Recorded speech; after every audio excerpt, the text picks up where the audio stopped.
Hello everyone.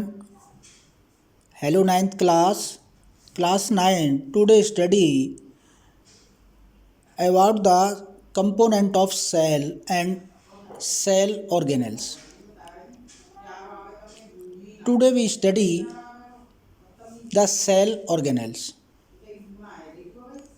इससे पहले बेटा हमने सेल के कंपोनेंट जो बेसिक कंपोनेंट होते हैं सेल के लाइक एज सेल मेम्ब्रेन और plasma membrane, second nucleus, third cytoplasm, इसके बारे में हम ऑलरेडी स्टडी कर चुके हैं। आज हम सेल के जो ऑर्गेनेल्स होते हैं मीन्स सेल के जो अदर अंगक होते हैं उनके बारे में यहाँ पर हम आज स्टडी करेंगे।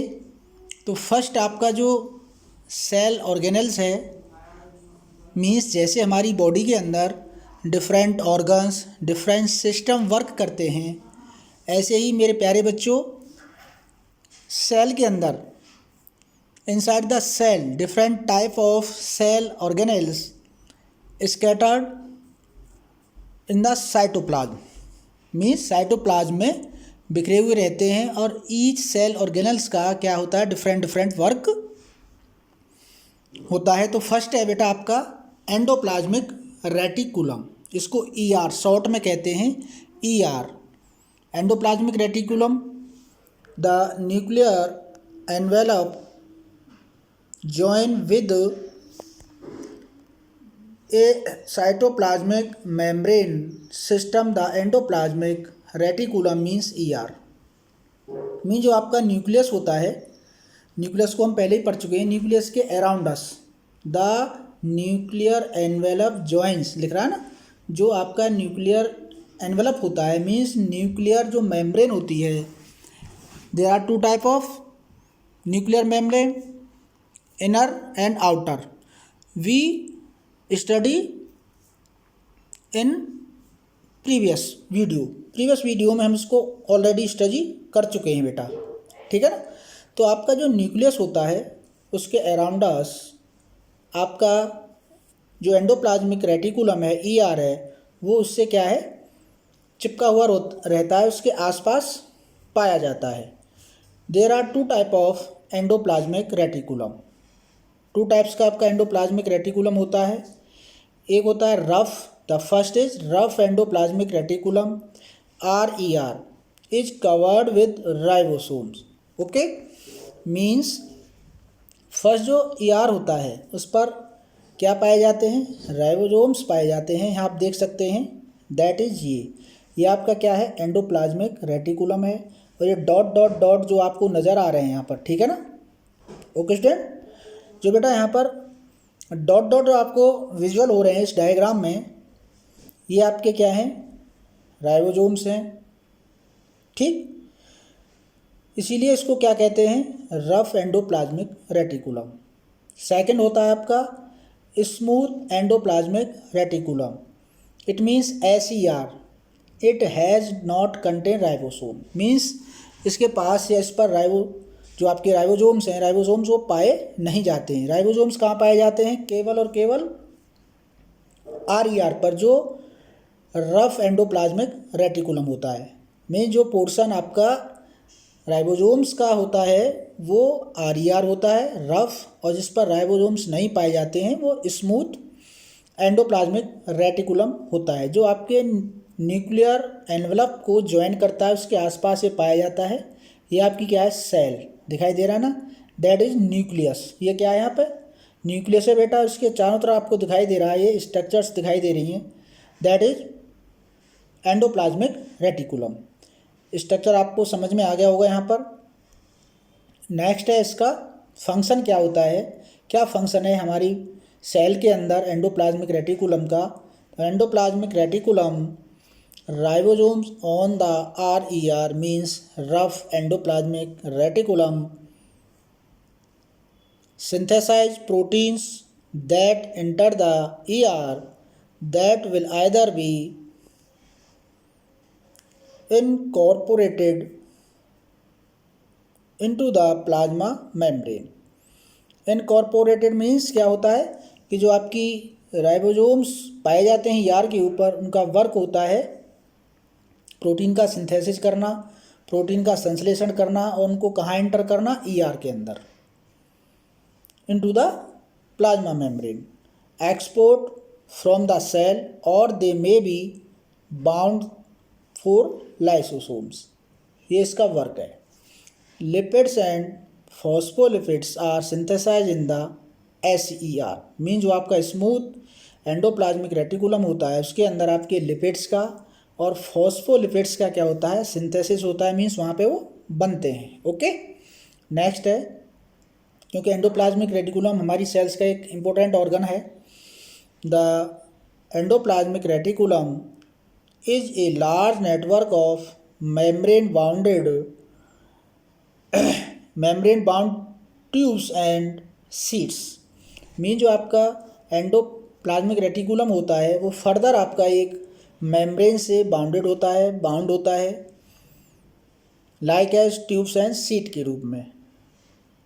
आई told also in the previous of the chapter that cell cover with a cell membrane और plasma membrane and cell organelles also bounded each organs, means हमारे जो ईच ऑर्गेनल्स होते हैं इसके अंदर वो सभी, जैसे एंडोप्लाज्मिक रेटिकुलम यहाँ पे हम स्टडी कर रहे हैं तो एंडोप्लाज्मिक रेटिकुलम की क्या है, चारों ओर फर्दर एक मेम्ब्रेन पाई जाती है, यानी each organelles has a further membrane. Means आपके जो ईच ऑर्गेनल्स हैं अपने अपने ऑर्गेनल्स की मेम्ब्रेन से बाउंडेड होते हैं। It looks like long tubules, कैसा नज़र आता है हमें, लॉन्ग ट्यूब्यूल्स का ट्यूब की तरह नज़र आता है, और राउंडेड और ऑवलॉन्ग, ठीक है, बैक्स जिसको वेसिकल्स कहते हैं, यानी ऑवलॉन्ग बैक्स की तरह, और या उनको वेसिकल्स भी कह सकते हैं। The ER membrane is similar in structure to the plasma membrane. It means क्या है, जो वर्क प्लाज्मा मेम्ब्रेन का होता है, transport and export of materials, means cell को हमारी को जो नीड होती है जिन मटेरियल्स की, उनको ही वो आउट और एग्जिट करता है। सेम ऐसे ही वर्क होता है आपके ER का। ER की जो मेम्ब्रेन होती है, क्योंकि यहाँ पे फॉस्फोलिपिड्स और प्रोटीन का सिंथेसिस हो रहा है, तो ये क्या होगा, सेल से न्यूक्लियस के अंदर, न्यूक्लियस से जो भी उसके जेनेटिक कोड है उन सभी का निर्माण होता है प्रोटीन से। मीन्स एक सेल से दूसरी सेल्स में यदि प्रोटीन का ट्रांसपोर्ट होना है तो उसका भी ये वर्क करता है। Similar is structure to the plasma membrane. The ribosomes which are present in all active cells are the sites of protein manufacturing, यानी मैन्युफैक्चर करते हैं प्रोटीन का राइबोसोम्स। मैन फूड या आपकी जो है प्रोटीन फैक्ट्री होती है एक तरह से राइबोसोम्स, जो ER पर पाए जाते हैं, प्रोटीन का मैन्युफैक्चर करते हैं, उसको बनाते हैं। The SER help in the manufacture of fat molecule और lipids important for cell functions. ये जो प्रोटीन का फॉर्मेशन आपका राइबोसोम्स में हो रहा है, और आपके जो SER है, स्मूथ एंडोप्लाज्मिक रेटिकुलम में फैट के मॉलिक्यूल्स, लिपिड के मॉलिक्यूल्स फॉर्मेशन होता है जो इम्पोर्टेंट होती हैं सेल के फंक्शन के लिए।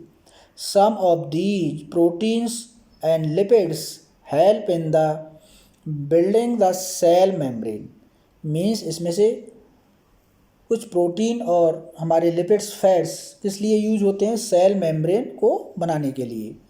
दिस